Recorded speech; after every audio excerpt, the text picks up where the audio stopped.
Welcome to Teolumen Insights, where we reveal the hidden forces that shape the way you live and show you how to use them to create real transformation and supercharge your health, mindset, and daily life. Here are your hosts, Emma Greenwood and Nathan Sinclaire. Welcome back to Teolumen Insights, everybody. Today we're going to be taking a deep dive into the work of Federico Faggin. And he's most famous for inventing the microprocessor. But what we're really interested in today is his work on consciousness. Yeah, so Faggin's been exploring this idea that consciousness isn't just something our brains produce, but maybe like a fundamental force that shapes reality itself. Okay, now that's a big claim. It kind of sounds more spiritual than scientific. So what led Faggin, a physicist and engineer, to this perspective? So it's really interesting. He had a profound mystical experience that completely changed his worldview. He describes it as this powerful feeling of love, like emanating from his heart, and connecting him to everything in the universe. And this experience, combined with his understanding of physics and information theory, led him to really question the materialist view that dominates science. So what is this materialist view, and why does Faggin challenge it? Well, essentially, materialism says that the universe is just a giant machine, governed by physical laws, and consciousness is just a byproduct of complex biological processes. So like our brains are just really complex computers? Kind of, yeah. But Faggin argues that this view can explain subjective experience, like the feeling of what it's like to be conscious. You're talking about qualia, right? The redness of red, or the feeling of pain, the taste of chocolate, like those subjective qualities that we experience. Exactly. Qualia materialism struggles to explain those because you can't really reduce them to just physical processes in the brain. Faggin's suggesting that qualia are actually our direct experience of consciousness, which is this fundamental aspect of reality itself. Okay, so instead of consciousness emerging from matter, Faggin's proposing it's the other way around. Matter comes from consciousness. Exactly. Think about it this way. Quantum physics tells us that at its core, reality isn't made of solid objects, but these fields of possibilities. And Faggin suggests that those fields are actually expressions of consciousness. And what we perceive as the physical world is like a projection of that deeper conscious reality. Okay, so it's like our brains are creating this virtual reality based on some deeper level of consciousness. Yeah, you could think of it that way. Now this brings up the question of meaning, something that we humans seem to be hardwired to seek.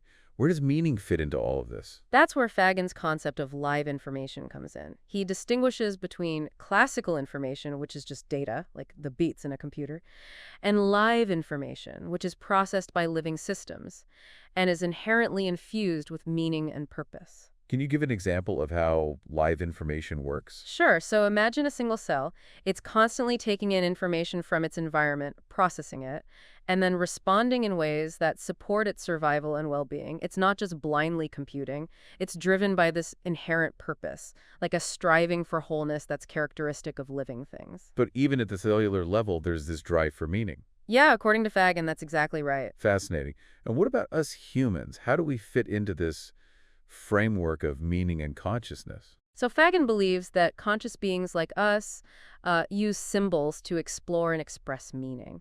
Think of language, art, music, all these symbolic systems that let us share our inner experiences and create shared meaning. So we're kind of taking this invisible realm of consciousness and projecting it outwards, making it tangible through these symbols. Exactly. Symbols become this bridge between the world of matter and the world of consciousness. It reminds me of virtual reality. We put on these goggles and suddenly we're immersed in this whole different world.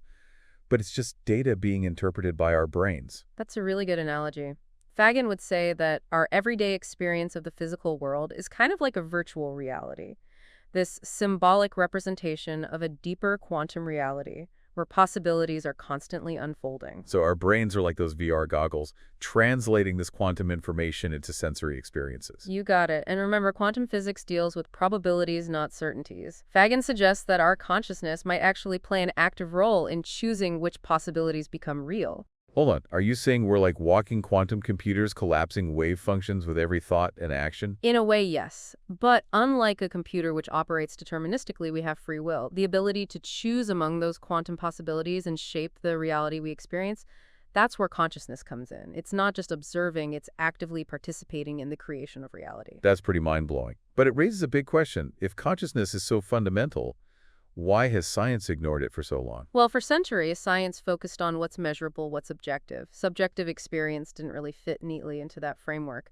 But Faggin says it's time to expand our scientific methods to include the inner world, the realm of qualia and meaning. So we need a science that isn't afraid to explore this objective. Exactly. And he's not just calling for a theoretical shift, he wants to see concrete changes in how we do science, integrating qualitative research methods that can capture the richness and complexity of inner experience. He even suggests developing new technologies that could allow us to interact with the quantum realm, and maybe even measure consciousness itself. Now that would be incredible.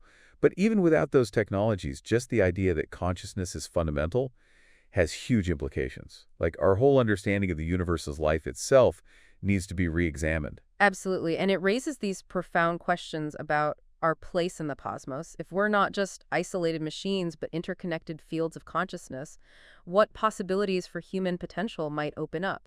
What new ways of understanding ourselves, our relationships, and our purpose in the universe might emerge? That's a lot to unpack. We'll delve deeper into Federico Faggin's fascinating and thought-provoking work in our next segment. Don't go anywhere. And you know, one thing that's really interesting about Faggin's approach is he doesn't just call for a theoretical shift, like how we view consciousness. He wants to change how we do science itself. Oh, so it's not just a philosophical revolution, but a scientific one. Exactly. And he argues that the traditional scientific method, with its emphasis on, objectivity and measurement, that it's inherently limited when you're studying something like subjective experience. Right. It does seem a bit absurd to try and measure consciousness with a ruler. Exactly. So Faggin advocates for what he calls an expanded science that embraces these qualitative research methods, approaches that can actually capture the richness and nuances of our inner world. So things like in-depth interviews or personal narratives. Exactly. Exploring altered states of consciousness through meditation, things like that. And he believes that by combining those subjective approaches with the rigor of traditional science, we can actually develop a much deeper understanding of consciousness and how it fits into the universe. Yeah, that makes sense. It's not about throwing out the scientific method entirely. It's more about expanding its scope to include, the full spectrum of human experience. That's the idea, and it's important to note that he's not alone in this. There's a growing movement within various scientific disciplines like psychology and neuroscience and even physics to embrace this more holistic view that acknowledges how important subjective experience is. This brings up an interesting question, though. How does this connect back to Faggin's earlier work as this pioneer in the world of technology? Well, that's where things get really fascinating. You see, Faggin sees this deep connection between consciousness information and technology. He believes that by understanding those principles of live information, remember, how living systems process information with meaning and purpose, he thinks we can actually create new kinds of technology that are more aligned with human values and the well-being of the planet. So instead of just building machines that are faster, more efficient, more powerful, we could design technologies that are more humane, more sustainable, more in tune with life itself? Exactly. And he believes this shift in perspective could have a profound impact on our future. Imagine a world where technology is used not just to automate tasks or control our environment, but to enhance our creativity and connection to each other and the natural world. Okay, that's a beautiful vision. But it also begs the question, how do we actually get there? How do we move from our current technological paradigm to this more conscious and humane future? Well, he believes it starts with a fundamental shift in awareness. We need to recognize that consciousness isn't just some optional extra. It's a core element of reality. And once we grasp that, we can start making different choices about the kinds of technologies we develop and the ways we use them. Right, it's like that old saying, we can't solve problems by using the same kind of thinking we used when we created them. So we need a new way of thinking, a new way of seeing the world. Exactly. And Faggin suggests that this new way of thinking needs to embrace both science and spirituality. He sees these two domains as complementary, not contradictory. Science provides the tools to explore the objective world, while spirituality helps us connect with the inner world of meaning and purpose. So it's not about choosing one over the other. It's about finding a way to integrate them, to arrive at this more holistic understanding of reality. Right, and this is something that a lot of ancient cultures understood intuitively. They didn't have the scientific framework that we have today, but they recognized the interconnectedness of all things, the sacredness of life, and how important it is to live in harmony with nature. It seems like somewhere along the way we lost touch with that ancient wisdom. Yeah, to a certain extent I think we have, but Faggin believes that we can reclaim it, not by rejecting science or technology, but by using them in a more conscious, ethical, and compassionate way. Now, Faggin also talks about the limitations of materialism. Can you elaborate on that a bit? Sure, he believes that the materialist worldview, which sees consciousness as just this byproduct of matter, is ultimately a dead end, because it can't fully account for the richness and depth of subjective experience, and it often leads to a sense of meaninglessness and despair.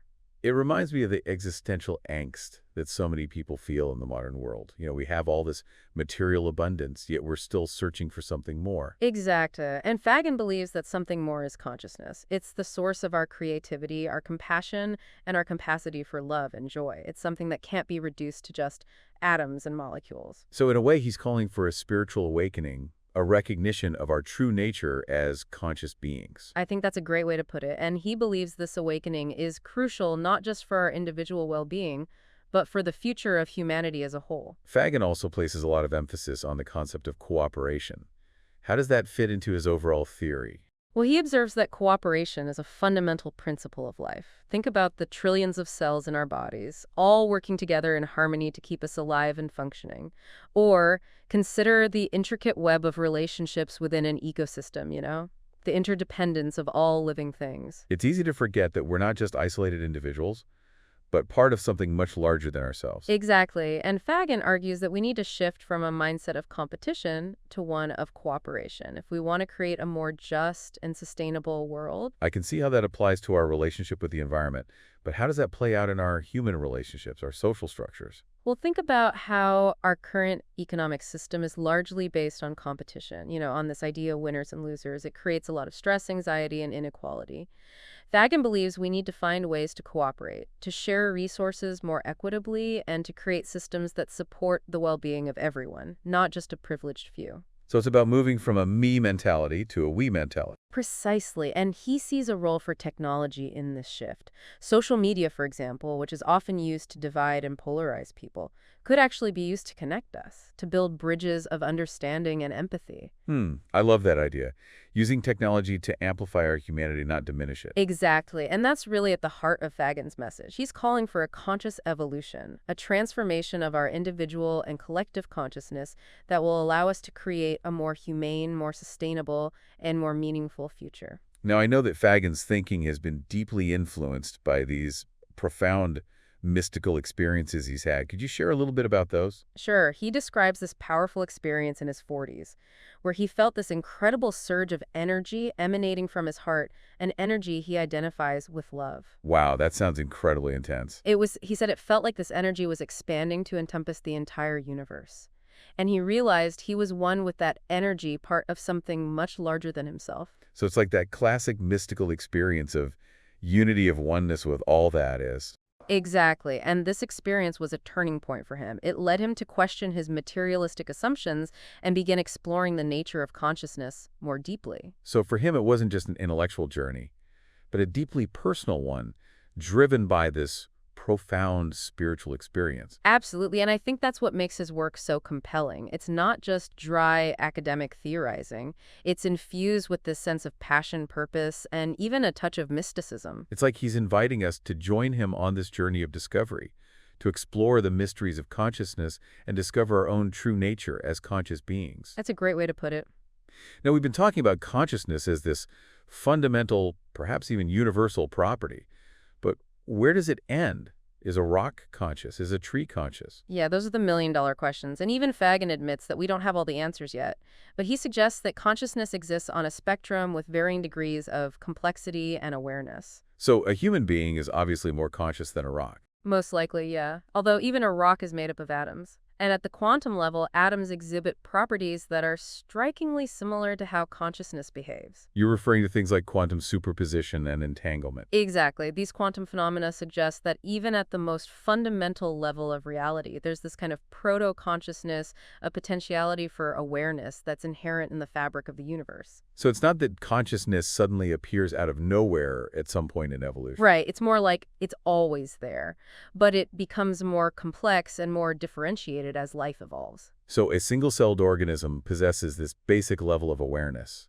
And as organisms become more complex, so does their consciousness. Yeah, that's the general idea. And human beings with our highly developed brains and our capacity for language, we represent this very advanced stage in this evolution of consciousness. But that implies that there could be other forms of consciousness out there, perhaps even more advanced than our own.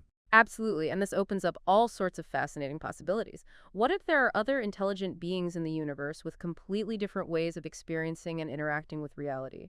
What if consciousness transcends the physical realm altogether, existing in dimensions we can barely even imagine? Okay, now we're venturing into science fiction territory. Perhaps, but Faggin reminds us that the universe is full of mysteries. And the more we learn, the more we realize how much we still don't know.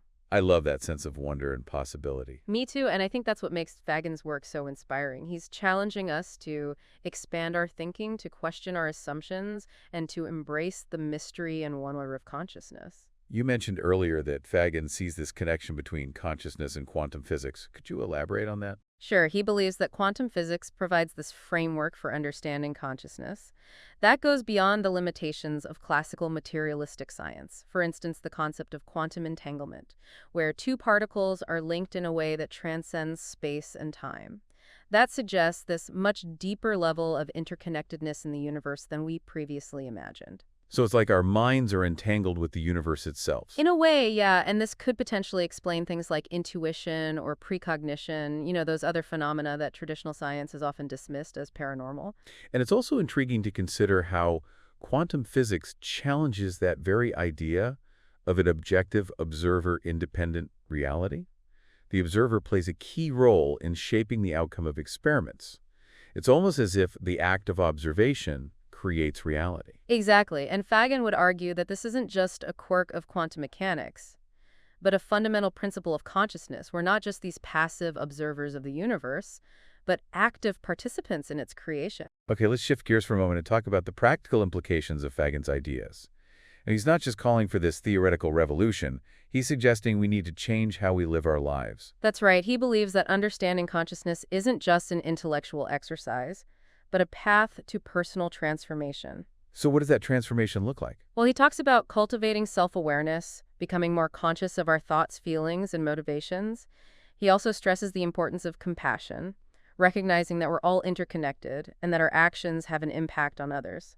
So moving from a self-centered perspective to a more altruistic, more compassionate one. Precisely, and he believes that this shift in consciousness is essential if we want to create a more just and sustainable world. He even views it as the next stage in human evolution. So we're not just evolving physical, but also consciously. That's right, and he believes that this conscious evolution is happening right now, driven by the challenges we're facing as species, such as climate change, social inequality, and the rise of artificial intelligence. It's like we're being forced to wake up, to become more aware of our interconnectedness, and find new ways of relating to each other and the planet. Exactly, and Faggin believes that we have the potential to rise to this challenge, to create a future that's more sustainable and more meaningful than anything we've ever known. That's a message of hope and possibility that I think we can all get behind. I agree. Now I'm curious about how Faggin views death. If consciousness is fundamental, what happens to it when we die? That's a great question, and it's one that he addresses in his book. He believes that consciousness isn't limited to the physical body. It's more like the body is a vehicle for consciousness, a temporary expression of a much larger, more enduring field of awareness. So when we die, our consciousness doesn't just vanish. Right. Faggin suggests that it returns to that larger field of consciousness, perhaps even merging with other consciousnesses. Like a drop of water returning to the ocean. It's a beautiful analogy, and it's a very different perspective from the materialist view, which sees death as the end of everything.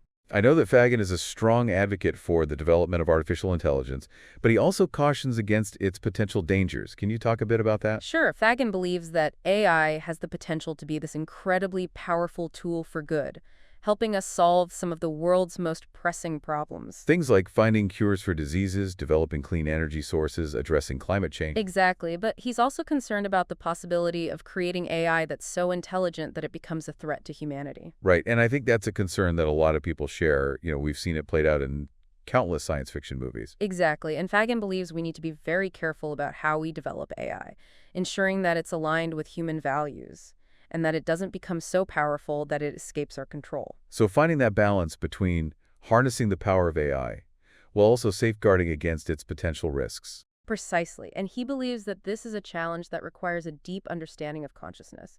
We need to understand what makes us human, what gives our lives meaning and purpose if we want to create AI that's truly beneficial to humanity. I'm also curious about how Faggin's work relates to other theories of consciousness, like panpsychism or integrated information theory? Yeah, that's a great question, and one that could lead us down quite a rabbit hole, but I'll try to give you a brief overview. Panpsychism is the idea that consciousness is a fundamental property of the universe, inherent in all matter from subatomic particles to stars and galaxies. So kind of universal consciousness. Exactly. And Faggin's theory shares some similarities with panpsychism. He also believes that consciousness is fundamental, but he doesn't necessarily believe that it's present in all matter. He's more focused on the role of consciousness in living systems. Now, what about integrated information theory?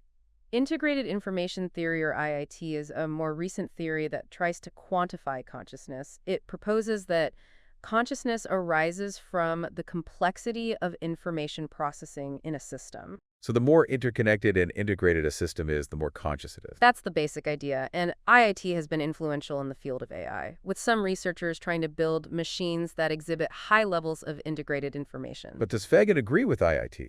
He finds it intriguing, but he also has some reservations. He thinks that IIT focuses too much on the quantity of information rather than its quality. He argues that consciousness isn't just about processing a lot of data. It's about understanding meaning, experiencing qualia, and having free will. So he's more interested in the subjective, experiential aspects of consciousness, rather than just trying to measure it objectively. Exactly, and I think that's an important distinction. IIT is a valuable contribution to the study of consciousness, but it's not the whole story. It seems like there's still so much we don't understand about consciousness. Oh, there is, but I think Faggin's work is a significant step forward. He's offering this new framework for understanding consciousness, one that integrates science, spirituality, and personal experience.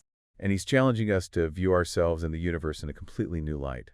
Welcome back to Teolumen Insights. We're wrapping up our deep dive into the fascinating world of Federico Faggin and his revolutionary ideas about consciousness. Last time we were exploring this mind-blowing idea that consciousness might not be just a product of our brains, but this fundamental element that's woven into the fabric of reality itself. And we touched upon how Faggin sees quantum physics as this key to understanding consciousness. He's saying there's this deep connection between the weirdness of the quantum world and the mystery of our own subjective experiences. Yeah, and what's so cool about Faggin's theory is that it doesn't just try to explain consciousness, it gives us this whole new way of understanding the universe and our place in it. And he kind of lays out this framework in his book, Irreducible, where he talks about these three levels of reality. Right, the fundamental level, which is the realm of pure consciousness, like the source of all being. There's the symbolic level, which is that world of matter and energy, like the physical universe that we experience through our senses. And then finally, the subjective level, which is all about our individual conscious experiences, our thoughts, feelings, and perceptions. So it sounds like a kind of hierarchy, with consciousness at the top, matter and energy in the middle, and our individual experiences at the bottom. Well, it's more like this dynamic interplay than a rigid hierarchy. They're all interconnected and kind of interdependent. So the symbolic level, the physical world, is like a projection that comes from that fundamental level, the realm of pure consciousness. And our subjective experiences are how we interact with and understand that symbolic world. It makes me think of a hologram, where every part holds the information of the whole. So even though we experience the world as these separate and distinct things, at a deeper level, it's all connected. That's a great analogy. Faggin sees the universe as this vast, interconnected web of consciousness, with everything coming from that one fundamental source. This brings up a question I've been thinking about.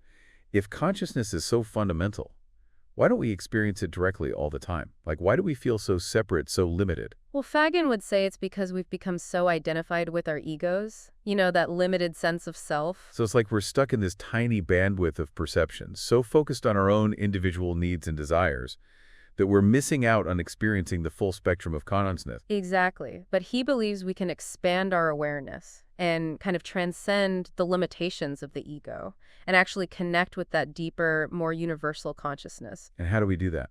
He suggests things like meditation, contemplation, spending time in nature. Those are all things that can help us quiet the mind, let go of our attachments, and open ourselves up to a wider experience of reality. Precisely. And he also emphasizes the role of love and compassion. He believes that these aren't just emotions, but expressions of our fundamental interconnectedness with all beings. So the more we cultivate love and compassion, the more we're tapping into that universal consciousness. Exactly, and this isn't just some new age idea. There's more and more scientific evidence showing that practices like meditation and compassion training can have these profound effects on our brains and our well-being. It's like we're rewiring our neural circuits to be more in tune with the frequency of love and compassion. I like that analogy. And Fallon would say that this isn't just about personal growth, it's about the evolution of consciousness itself. As we evolve consciously as individuals, humanity as a whole evolves too. That's the idea, and he believes that this evolution of consciousness is really important for creating a more just sustainable and peaceful world. Yeah, it feels like we're at this pivotal moment in human history, facing these unprecedented challenges, but we also have the potential to make this huge leap in our consciousness. Absolutely, and I think Faggin's work provides this roadmap for that evolution. He's showing us that we're not just isolated individuals, but these interconnected beings who are part of this vast conscious universe. And that we have the power to choose love, compassion, and cooperation over fear, division, and competition. Well, this has been an incredible journey into the world of Federico Faggin and his revolutionary ideas about consciousness. I feel like my mind has been stretched and my perspective has really expanded. Mine too. That's the power of his work. He challenges us to think bigger, to question our assumptions, and to embrace this more holistic and compassionate understanding of reality. And he gives us this message of hope and possibility, suggesting that we have the potential to create a future that's aligned with our true nature as conscious beings. And with that, thank you so much for joining us on this deep dive into the work of Federico Faggin. We encourage you to check out his book, Irreducible, and continue exploring these questions of consciousness and its role in the universe. Until next time. Take care, everyone.